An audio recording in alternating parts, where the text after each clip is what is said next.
Hello friends, कैसे हैं आप सब। आज मैं लवली कौर फिर आपके सामने एक कहानी लेकर आ चुकी हूँ जो कि एक सुधा नाम की लड़की की है, जिसमें हम देखेंगे कि उसके जब लड़की पैदा होती है तो उसके पिता और पति उसके साथ क्या करते हैं।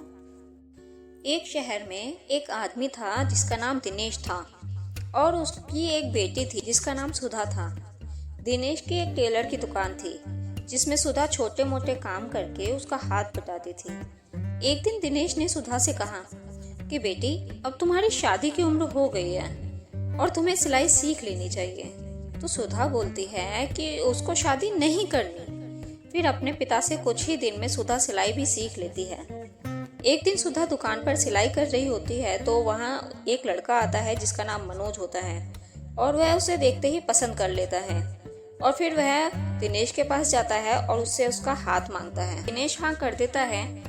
फिर जब उन दोनों की शादी हो जाती है तो कुछ ही महीने बाद सुधा के एक बेटी होती है। वह बहुत खुश होती है पर मनोज बिल्कुल भी ना खुश नहीं होता है और वह उसके पास आकर बोलता है कि मुझे बेटा चाहिए था और तूने बेटी को जन्म दिया। तो सुधा बोलती है तो क्या हुआ, यह भी तो हमारी बेटी ही है।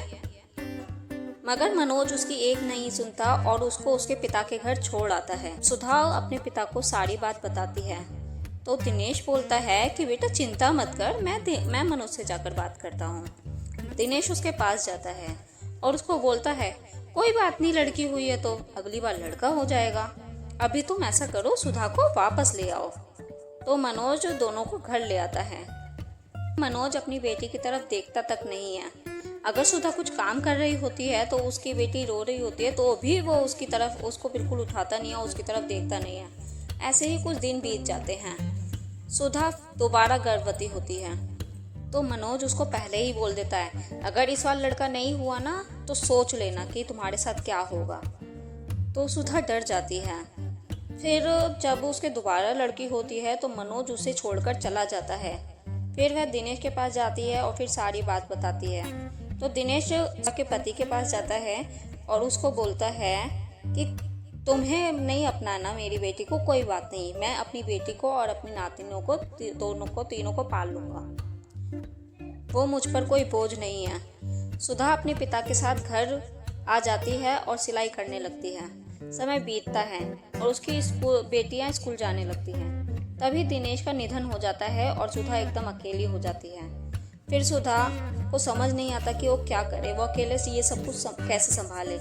फिर भी सुधा कैसे भी करके दिन रात मेहनत करके अपनी बेटियों को बड़ा करती है। उसकी बड़ी बेटी का नाम प्रिया होता है जो स्पोर्ट्स में बहुत अच्छी होती है। प्रिया की टीचर सुधा को बुलाती है और बोलती है कि मुझे पता है तो आपकी हालत कैसी है, बट आपकी बेटी बहुत अच्छी रेसलर है, इसलिए हमारा स्कूल चाहता है कि इसको रेसलिंग के लिए हम उसका साथ दें, बस आपको उसका साथ देना होगा, बाकी सब कुछ हमारी जिम्मेदारी है। तो सुधा बहुत खुश हो जाती है ये सुनकर।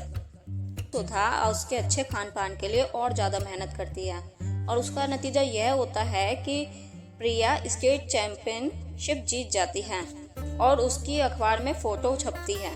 तो मनोज प्रिया और सुधा की फ़ोटो अखबार में देखकर यह सोचता है कि काश मैंने भी कभी सुधा को घर से नहीं निकाला होता, फिर काश के साथ मेरी भी बेटी में फ़ोटो होती और काश मैं उनसे अब माफ़ी मांग पाता। मगर अब उसके पास कोई चारा नहीं बचता है और वो माफ़ी भी नहीं मांग सकता।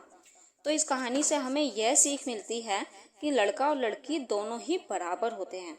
तो काम का कर सकता है वो एक लड़की भी कर सकती है, तो दोनों को बिल्कुल भी कम मत समझिए। Thank you so much. Please मेरे चैनल को सब्सक्राइब करें, लाइक शेयर करें।